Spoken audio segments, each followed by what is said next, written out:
बिस्मिल्लाहिर्रहमानिर्रहीम अस्सलामु अलैकुम वरहमतुल्लाहि वबरकातुहू अल्हम्दुलिल्लाहि वकफ़ा वस्सलामु अला इबादिहिल्लज़ीना इस्तफ़ा अम्मा बाद अल्लाहुम्मा सल्लि अला मुहम्मद व अला आलि मुहम्मद कमा सल्लैता अला इब्राहीम व अला आलि इब्राहीम इन्नका हमीदुम मजीद अल्लाहुम्मा बारिक अला मुहम्मद व अला आलि मुहम्मद कमा बारकता अला इब्राहीम व अला आलि इब्राहीम इन्नका हमीदुम मजीद।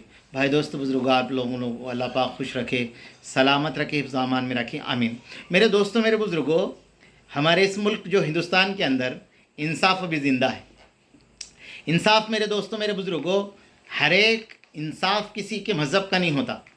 इंसाफ किसी की मज़हब की तायद नहीं करता, बल्कि इंसाफ तो मेरे दोस्तों गवाहों की और सच्चाई की और मेरे दोस्तों सबूतों की तायद करता है।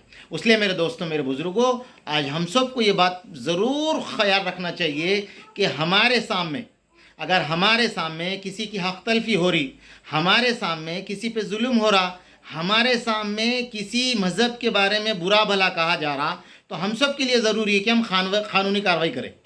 हाँ मेरे दोस्तों, इसलिए कि क़ानून ये कहता है कि क़ानून जब दूसरों के लिए जैसा है, आपके लिए भी ऐसे ही है। ऐसे ही मेरे दोस्तों, अलमुरगान के अंदर 2016 का ये वाक़या है, मैं आप लोगों के सामने रख रहा हूँ। इंशाल्लाह हमें ये पता चलेगा कि क़ानून कैसे मदद करता है। अगस्त का महीना आया, इस हक़ीर ने अपने मदरसे के तमाम ज़िम्मेदारों को मुतवज्जे किया। जंग आज़ादी में हमारे बुज़ुर्गों ने शुरू की। मुल्क के लिए दूसरे मज़हब के मानने वालों से ज़्यादा हमारे बुज़ुर्गों ने क़ुरबानी दी। इसीलिए यौम आज़ादी का जश्न हम सबको मनाना का हक़ है। और ख़ास तौर पर हिदायत जारी की, तलबा को पहले खूब तैयार करो, खूबसूरत प्रोग्राम किया जाए।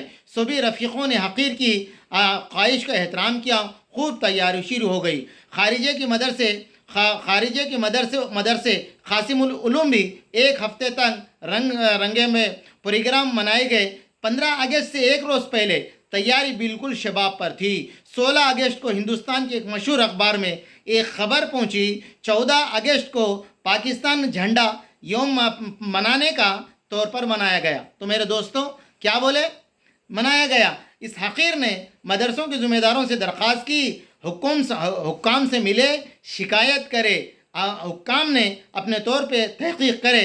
लो हकीकी सूरत हाल इसको मालूम हुई थी। इसलिए अपने रफ़ीक अज़ीज़ हाफिज़ इदरीस साहब को, ख्वाजा भाई ज़िम्मेदार को देकर इस बात पर आमादा किया वह अखबार के एडिटर के ख़िलाफ़ वर्जी के साथ ख़राब करने माहौल को मुक़दमा दायरा कर दे। एक मुक़दमा पर प्रिंस ऑफ इंडिया को दायरा किया जाए। मुक़दमा दायरा किया गया। अखबार के ज़िम्मेदारों ने मदरसों में हाजिर हुए, बहुत माज़रत की और माज़रत की खबर छुपकाने का भी वादा किया। बहुत इसरार किया, मुक़दमा वापस लिया जाएगा, मदरसे में 2 कमरे भी बनाए जाएंगे। मगर इस हक़ीर के ख्याल हुआ, अक्सर अखबार में इस तरह गलत खबरें छपती है और लोगों को हक़ मालूम नहीं होता, गलत फहमी पैदा होती है, दिलों में दूर तक पहुँच जाती है। हमें मुक़दमा वापस नहीं लेना चाहिए। अगले रोज़ ख़ास तौर पर मज़रत की छापा गया, मुक़दमा चला। प्रिंस काउंसिल की तरफ से भी अखबार के ज़िम्मेदारों पर जुर्माना आयद किया। अदालत ने एडिटर को 1-2 रोज़ की क़ैद की सज़ा भी जुर्माना आयद कर दिया गया। अखबार वालों ने आर्डर पर बड़ी आदत से उल्टा ले लिया, जिसके वक़्त अब ख़त्म हो रहा है। वक़्त ख़त्म होने पर एक बड़ी रकम अखबार को जुर्माने के तौर पर अदा करना पड़ेगी। मेरठ डीएम शहर को अखबार से ख़िलाफ़ सख्त एक्शन लेने की हिदायत दी गई। तो मेरे दोस्तों, इससे क्या पता चला, हम लोग क़ानूनी कार्रवाई नहीं करते, पहली बात। इसलिए मेरे दोस्तों, हम सब के लिए ज़रूरी है कि हम क़ानूनी कार्रवाई करें, पुलिस से रुजू करें, कोर्ट से रुजू करें। हमारे ऊपर, हमारे मज़हब के ऊपर झूठी बातें जो भी फैला रहे, हमारी गलती है मेरे दोस्तों। हम आगे नहीं बढ़ते, हम कुछ करने की नहीं सोचते। अगर कोई करने भी जा रहा तो मेरे दोस्तों, हम पहले उसको रोक देते हैं। नहीं दोस्तों, ये देखो, एक गलती 1000 गलतियों का ज़रिया बनती, इसलिए हम पहले इसे रोक देंगे। तो मेरे दोस्तों, आगे कोई भी जो है ना, ऐसे अल्फाज आपके ऊपर और आपकी कौम के ऊपर, आपके मज़हब के ऊपर कोई उंगली नहीं उठाएगा।